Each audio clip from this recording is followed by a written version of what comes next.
नमस्कार साथियों, स्वागत है आप सभी का आपके अपने इस YouTube चैनल पर जिसका नाम है जीएस बुस्टर, जो कि पार्ट है तक्षशिला आईएएस बलिया का। और मैं हूं अनुप उपाध्याय। साथियों, कभी कभी खतरा सीधे हमला करके नहीं आता, वो चुपचाप तैयारी करके आता है।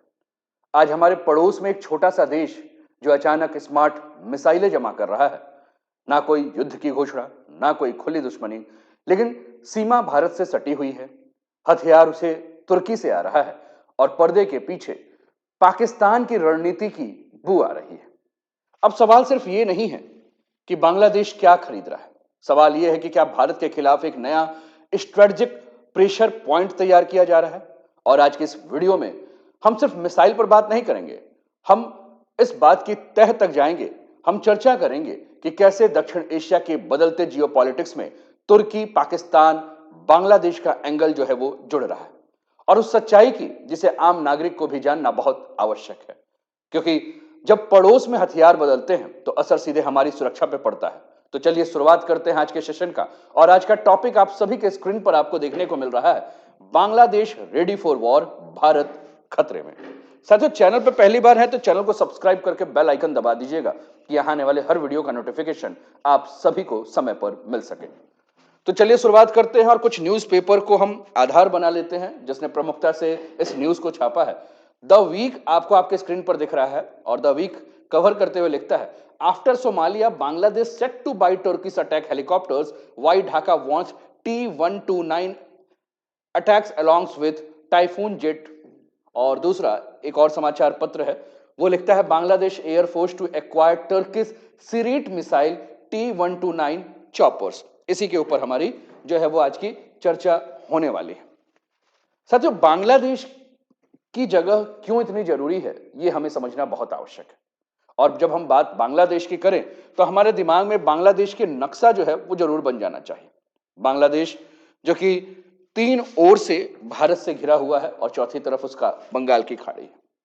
बांग्लादेश एक ऐसा देश जो कि भारत के नॉर्थ ईस्ट वाले राज्य जैसे कि असम, त्रिपुरा, मिजोरम से जो है वो सीमा साझा कर रहा है। और बांग्लादेश के बिल्कुल पास दूसरी ओर अगर हम बात करें तो म्यांमार है, जहां पहले से गड़बड़ी चल रही है। रोहिंग्या समस्या आप सभी जानते हैं। अब अगर हम बात करें तो अगर इस इलाके में सेना, हथियार या ताकत कोई भी बदलाव होता है तो इसका सीधा असर जो है वो भारत के ऊपर पड़ेगा। क्योंकि यहां आपको ध्यान रखना है, मैं लोकेशन में आपको दिखा रहा हूं, ये जो आपको CHT नजर आ रहा है जिसको कि हम चटगांव हिल ट्रैक्स के नाम से जानते हैं, ये बहुत ही ज्यादा इंपॉर्टेंट है। क्यों इंपॉर्टेंट है? क्योंकि ये पूरा का पूरा क्षेत्र जो है वो घना जंगल है और यहां अंदर क्या चल रहा है ये देखना काफी मुश्किल है। और ये जो क्षेत्र है ये भारत के नॉर्थ ईस्ट के बहुत पास है। जिस प्रकार से बांग्लादेश की स्थिति खराब हुई है, जिस प्रकार से अस्थिरता फैली हुई है, जिस प्रकार से बांग्लादेश के उग्रवादी और आतंकवादी विचारधारा के लोग ये बार बार बात कह रहे हैं कि हम नॉर्थ ईस्ट को जो है वो भारत से सेपरेट करेंगे, बृहद बांग्लादेश, ग्रेटर बांग्लादेश की कल्पना की बात की जा रही है। तो यहां इस जो चटगांव का जो क्षेत्र है, चटगांव हिल ट्रैक्स, इसके बारे में हमें जानना बहुत ज्यादा जरूरी हो जाता है। क्योंकि यहां हमें अपनी सेना को मजबूत करने की आवश्यकता है।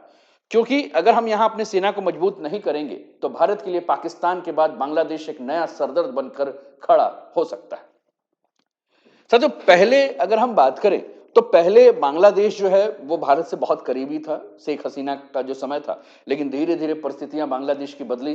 2024 के बाद स्थिति जो है वो और खराब होने लगी और बांग्लादेश पाकिस्तान की राह पर चलने लगा। बांग्लादेश पाकिस्तान के करीब आने लगा। और पहले बांग्लादेश ने तुर्की से कई सारे हथियार खरीदे थे, लेकिन उसके बाद ये जो हथियारों का जाखिरा जो है वो धीरे धीरे बढ़ता जा रहा है।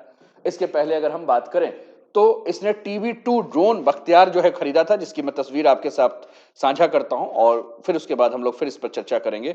आपके स्क्रीन पर जो है ये बरख्तर TB2 ये ड्रोन है जो कि पहले से तुर्की से खरीदा हुआ है। और इसकी खासियत ये है कि ये आप दूर बैठकर देख सकते हैं और जरूरत पड़े तो आप हमला भी कर सकते हैं। यानी बांग्लादेश अब पुरानी बंदूक और तोप से आगे बढ़कर नई टेक्नोलॉजी के साथ जो है वो लड़ाई की तैयारी कर रहा है।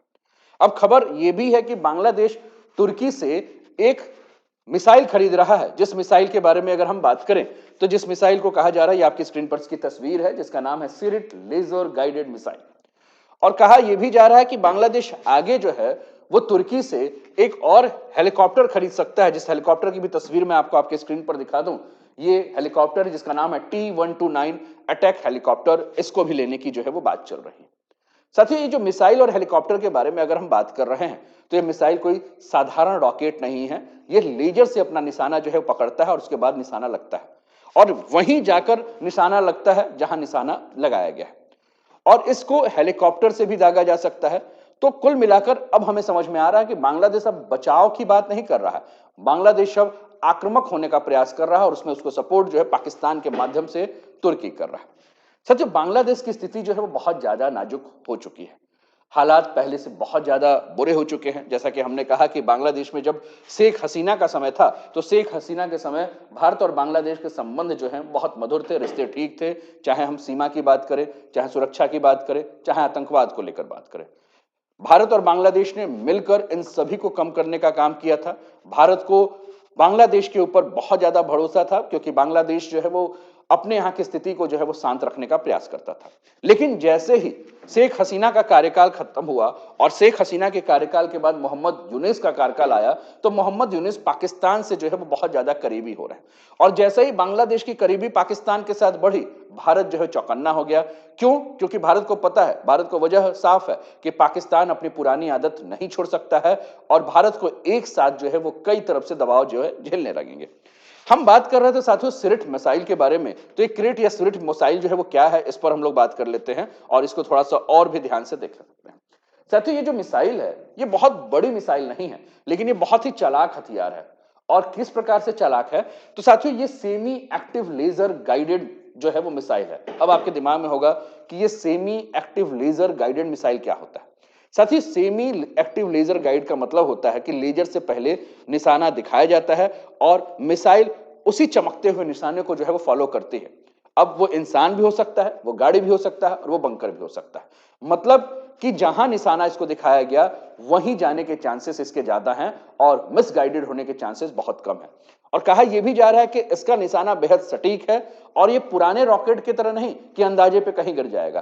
किरिट या सिरिट जो है वो देख कर मारता है, और इस तरह से आप समझिए कि पहले आप पत्थर चला के मारते थे तो कहीं भी हो सकता था, लग सकता था, नहीं लग सकता था, लेकिन जब से ये बात हम टर्की के इस लेजर गाइडेड मिसाइल की बात कर रहे हैं, तो समझिए कि ये एक तरह से स्नाइपर राइफल है कि एकदम निशाना लगाकर जो है उसे भेजा जा सकता है। अब इसके बारे में यह कहा जा रहा है कि यह मिसाइल जो है वो हेलीकॉप्टर से भी चल सकता है। हेलीकॉप्टर के अलावा अगर हम बात करें तो कहा यह जा रहा है कि इसको आप ड्रोन से भी हमला कर सकते हैं, जमीन से भी हमला कर सकते हैं, यानी कि एक ही मिसाइल कई प्लेटफॉर्म से जो है वो काम कर सकती है। और इससे बांग्लादेश की सेना को जो है वो बहुत ज्यादा फ्लेक्सिबिलिटी मिलेगी, और बांग्लादेश का प्लानिंग जो है वो भारत को लेकर जो है वो बहुत ज्यादा आसान हो जाएगी। अब असली खेल क्या है? साथियों, असली खेल यही है कि यहां हम एंटी टैंक मिसाइल के बारे में बात नहीं कर रहे हैं, क्योंकि एंटी टैंक मिसाइल बहुत महंगी होती है, और ये जो रॉकेट है वो बहुत सस्ती है, लेकिन एक्यूरेट जो है वो है। सिरिट के बारे में अगर हम बात कर रहे हैं तो सिरिट जो है वो कम पैसे का, ज्यादा सटीक, ज्यादा नुकसान, और यही वजह है कि इसे कॉस्ट इफेक्टिव लेथल वेपन के नाम से जो है वो जाना जाता है। ठीक, यानी कि कुल मिलाकर अगर हम बात करें तो ये जो मिसाइल है वो गैप फिलर हथियार के रूप में काम करेगा। गैप फिलर यानी कि 70 का जो रॉकेट है ये है तो सस्ता है ना, लेकिन ये बहुत भरोसेमंद है। एंटी टैंक मिसाइल जो है वो भरोसेमंद तो है, लेकिन बहुत महंगा है, और हमने इसके बारे में कहा कि सस्ता है और निशाने पर जाके लगता है। यानी कि कुल मिलाकर छोटी लड़ाई या सीमित ऑपरेशन या बॉर्डर एरिया में यह मिसाइल जो है वो बहुत ज्यादा काम करेगा। फिर भारत को लेकर जो है वो बांग्लादेश की ये छवि क्यों बदल रही है, ये तो आपको पता है, लेकिन भारत को जो है वो बांग्लादेश को लेकर चिंता क्यों करना चाहिए, ये सबसे बड़ा आपके दिमाग में प्रश्न जो है अब तो नहीं हो सकता। साथियों, बांग्लादेश को लेकर अगर हम बात करें तो बांग्लादेश में भारत विरोधी मानसिकता बहुत तेजी से बढ़ रही है।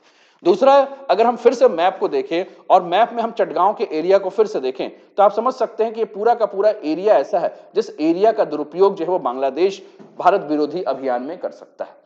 यानी कि ये एरिया, जैसे कि आप मैप में देखिए, यहां आपको त्रिपुरा और मिजोरम का क्षेत्र दिख रहा है, यहां म्यांमार का क्षेत्र आपको देखने को मिल रहा है, यानी कि नॉर्थ ईस्ट इंडिया के काफी करीब है। तो भारत के लिए जो है इस जगह पर मुस्तैद रखना, सर्विलांस बढ़ाना, प्रिसीजन स्ट्राइक करना, स्ट्रेटेजिक प्रेशर बनाना जो है वो बहुत ज्यादा आवश्यकता है।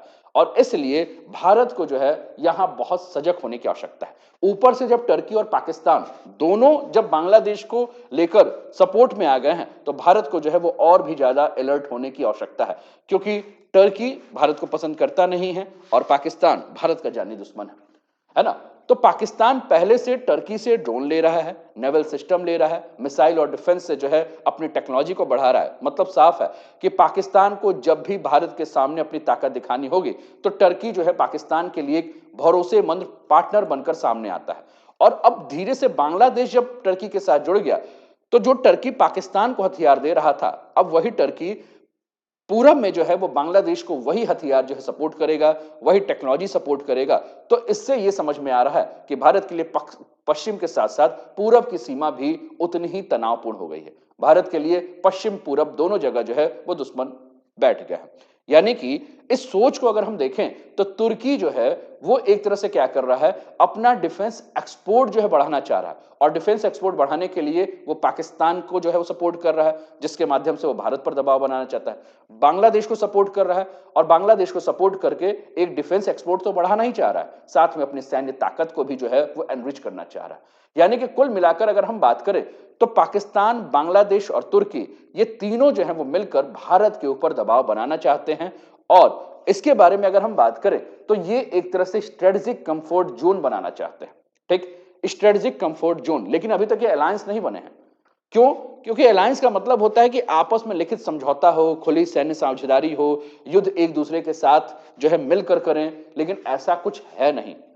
टर्की बांग्लादेश और पाकिस्तान को केवल हथियार मुहैया करा रहा है, ट्रेनिंग दे रहा है, टेक्नोलॉजी दे रहा है, लेकिन कहीं भी अगर हम बात करें तो अलायंस नहीं बना रहा है। और यहीं से भारत के लिए जो है वो चिंता आ रही है कि अगर बांग्लादेश में ये सप्लाई चेन बढ़ गया, तो कहीं ना कहीं भारत के लिए जो है वो धमकी और ज्यादा बढ़ जाएगा, भारत को प्लानिंग करना और जटिल हो जाएगा, भारत को मल्टी फ्रंट्स पर जो है लड़ाई लड़ना होगा। इसलिए भारत को ये सारे मामले को बहुत ही हल्के से नहीं लेना चाहिए, भारत को जो है इसके ऊपर विचार करना चाहिए। लेकिन फिर प्रश्न होगा कि क्या बांग्लादेश आज ही हमला कर रहा है? साथियों, अगर हम इंटरनेशनल जियोपॉलिटिक्स की अगर हम बात करें, अंतरराष्ट्रीय अगर हम भू राजनीति की बात करें साथियों, तो अंतरराष्ट्रीय भू राजनीति में आपको समझना होगा कि तैयारी आज के लिए नहीं की जाती है, तैयारी आने वाले समय के लिए की जाती है। और भारत को यह तैयारी जो है वो आने वाले समय के लिए करना है। भारत को भी पता है कि आज हमला नहीं होगा, लेकिन कोई युद्ध की तैयारी जो है साथियों वो दिखती नहीं, वो अचानक होता है। और भारत पर अभी तुरंत बांग्लादेश कोई हमला करेगा ऐसा कोई संकेत है नहीं, लेकिन फिर भी भारत को जो है वो क्या करना होगा, अपने आप को मजबूत करना होगा कि अगर अचानक भी इस प्रकार की कोई गतिविधि हो, तो भारत जो है वह आसानी से इसका मुकाबला जो है वो कर सके। यानी लड़ाई शुरू करने से पहले जो है वो भारत को अपनी तैयारी जो है वो कर लेनी जो है वो चाहिए। और साथियों, अंतरराष्ट्रीय राजनीति में कड़वा सच ये होता है कि इंटेंशन जो है वो छुपाए जा सकते हैं, लेकिन सिग्नल्स जो हैं वो दिखते रहते हैं। और सिग्नल्स पहले आते हैं जो कि बांग्लादेश की तरफ से देखने के लिए मिल रहा है। और ये सिग्नल जो है, इसी को भारत को क्या करना चाहिए, सीरियस होना चाहिए। भारत को अपनी सीमाओं पर चौकसी बढ़ा देनी चाहिए। और ये भी ध्यान रखना चाहिए भारत को कि बांग्लादेश के साथ अपने संबंधों को तोड़ना नहीं है, बांग्लादेश के साथ रिश्ते को खराब नहीं करना है, क्योंकि सरकारें आएंगी, सरकारें जाएंगी, विचारे जो हैं वो बदल जाएंगे। यानी कि भारत को जो है संबंध भी नहीं खराब करना है, झगड़ा भी नहीं करना है, डरना भी नहीं है, अपनी दोस्ती जो है बनाए रखना है। और पाकिस्तान की तरफ बांग्लादेश का झुकाव ना हो, इसलिए इंटरेक्शन यानी कि बातचीत जो है वो जारी रखना है, व्यापार जारी रखना है, आने जाने की सुविधा जारी रखना है, लोगों के आपसी रिश्ते मजबूत रखना है, बांग्ला जो संस्कृति है उसका प्रचार प्रसार करते रहना। अभी देख रहे हैं लड़ाई चल रही है, लेकिन फिर भी बांग्लादेश भारत से जो है वो चावल खरीद रहा है। क्यों? क्योंकि अगर भारत और बांग्लादेश के बीच में किसी भी प्रकार की दूरी बनी, तो कोई तीसरा देश जो है इस मौके का फायदा उठा लेगा। भारत को जो है वो तुर्की को भी नजरअंदाज नहीं करना है, क्योंकि तुर्की अब सिर्फ दूर का देश नहीं है, बल्कि भारत के पड़ोस में, चाहे पश्चिम की बात करें चाहे पूरब की बात करें, दोनों जगह अपने हथियार बेच रहा है, इन इलाकों में दखल दे रहा है। तो भारत को चाहिए कि तुर्की की चालों पर जो है वो पैनी नजर रखे और अपनी बातों को जो है वो अगर जरूरत पड़े तो तुर्की के सामने मजबूती से रखे।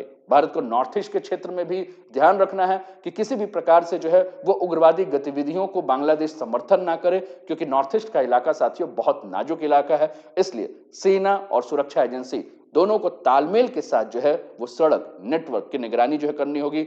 यहाँ के लोगों का भरोसा को जीतना होगा, जैसे कि अभी हमने उत्तराखंड में देखा कि किस प्रकार से नॉर्थ ईस्ट के लोग की हत्या कर दी गई। तो ये सारी चीजों को जो है वो बचा के रखना है। भारत को नॉर्थ ईस्ट के साथ अपने संबंधों को मजबूत रखना होगा। और अंततः हम यही कहेंगे कि साथियों, क्रिट मिसाइल या सिरिट मिसाइल अपने आप में बड़ा खतरा नहीं है, लेकिन टर्की, पाकिस्तान, बांग्लादेश का ये जो पूरा गठजोड़ है, भारत के लिए एक स्ट्रेटेजिक जो है वो संकेत है। भारत को पैनिक नहीं होना है, लेकिन भारत को तैयार होना है, क्योंकि असली सवाल साथियों मिसाइल का नहीं, असली सवाल है पड़ोस की बदलती हुई स्ट्रेटेजिक सोच का। और यही कारण है कि यह मुद्दा जो है वो बहुत ही ज्यादा इंपॉर्टेंट भारत के लिए बन चुका है। भारत को अपनी सीमाओं को भी जो है वो सुरक्षित रखने की आवश्यकता है और मित्रता को जो है वो बनाए रखने की आवश्यकता है। तो ये रहा साथियों आज का टॉपिक। कैसा लगा जरूर बताएं। वीडियो पसंद आया हो तो लाइक कर दीजिए, कमेंट कर दीजिए, शेयर कर दीजिए और चैनल को सब्सक्राइब नहीं किया तो सब्सक्राइब कर दीजिए। अपना ध्यान रखिए, स्वस्थ रहिए, मस्त रहिए, तंदुरुस्त रहिए, हंसते खेलते मुस्कुराते हुए जीवन का आनंद लीजिए। जय हिंद, जय भारत।